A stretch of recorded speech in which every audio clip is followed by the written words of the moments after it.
Hi friends.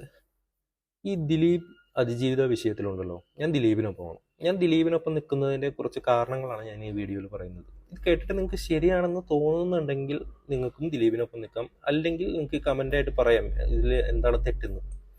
Okay, ഒന്നാമത്തെ കാര്യം ദിലീപിൻ്റെ മകളാണ്. ദിലീപിൻ്റെ മകൾ എന്തുകൊണ്ടായിരിക്കും ദിലീപിനൊപ്പം നിൽക്കുന്നത്? ഓക്കെ, അച്ഛനെ ഇഷ്ടമാണ്, അല്ലെങ്കിൽ അച്ഛൻ്റെ കയ്യിൽ കാശുണ്ടെന്നൊക്കെ നിങ്ങൾക്ക് പറയാമായിരിക്കും. പക്ഷെ എന്നാൽ അമ്മക്കിപ്പോൾ ഒരു പ്രാവശ്യമെങ്കിലും പോവാലോ, അമ്മയുടെ അടുത്ത് പോവാം, ഒരു സെൽഫി ഒക്കെ എടുക്കാം. ഇപ്പോൾ ഉർവശിയുടെ മകളാണെങ്കിലും അല്ലെങ്കിൽ ഇപ്പോൾ ലിസിയുടെ മകളാണെങ്കിലും ഇവരൊക്കെ അതൊക്കെ ചെയ്യുന്നുണ്ടല്ലോ. ഒരുപാട് ദമ്പതിമാരുടെ ഡിവോഴ്സായിട്ട് അവരുടെ മക്കൾ രണ്ട് സ്ഥലത്തും പോകുന്നുണ്ടല്ലോ. എന്തുകൊണ്ട് അത് ഇവിടെ നടക്കുന്നില്ല? അതെൻ്റെ ഒരു വലിയ ഡൗട്ടാണ്. രണ്ടാമത്തെ ഒരു വലിയ ഡൗട്ടാണ്, ദിലീപ് CBI അന്വേഷണം വേണമെന്ന് പറയുന്നു, ദിലീപ് നുണപരിശോധനയ്ക്ക് റെഡിയാണെന്ന് പറയുന്നു. ഒരാൾ തെറ്റ് ചെയ്തിട്ടില്ല എന്നുള്ളൊരു കോൺഫിഡൻസ് കൊണ്ടല്ലേ അത് ഇതിനൊക്കെ റെഡിയാണെന്ന് പറയുന്നത്. മൂന്നാമത്തെ കേസ് ഇവരുടെ ഡിവോഴ്സാണ്, അതായത് മഞ്ജു വാര്യറിൻ്റെ ദിലീപിൻ്റെ ഡിവോഴ്സ്. അങ്ങനെ ദിലീപാണ് ആദ്യം പെറ്റീഷൻ കൊടുക്കുന്നത്. ഓക്കെ, പിന്നെ അത് മ്യൂച്വൽ അണ്ടർസ്റ്റാൻഡിൽ രണ്ടുപേരും കൂടി ഡിവോഴ്സായിട്ട് മാറുകയായിരുന്നു.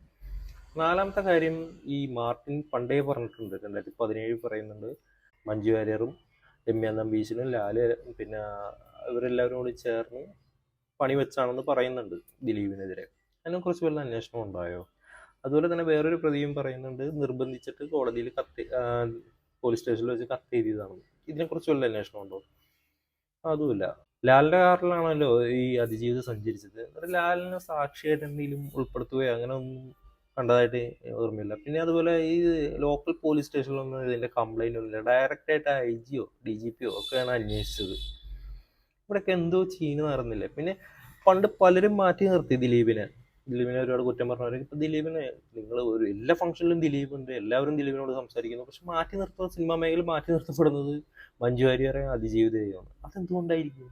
അപ്പം ഞാൻ പറയുന്നത് നിങ്ങൾക്ക് ശരിയാണെന്ന് തോന്നുന്നുണ്ടെങ്കിൽ ഓക്കെ, നിങ്ങൾ ദിലീപിനെ സപ്പോർട്ട് ചെയ്യൂ. അല്ലെങ്കിൽ തെറ്റാണെന്ന് തോന്നുന്നുണ്ടെങ്കിൽ അതെന്താണെന്ന് എനിക്കൊന്ന് കമൻറ്റിൽ പറഞ്ഞു തരൂ. ഓക്കെ, അപ്പോൾ അടുത്ത വീഡിയോ ആയിട്ട് കാണുന്നവരെ ബൈ.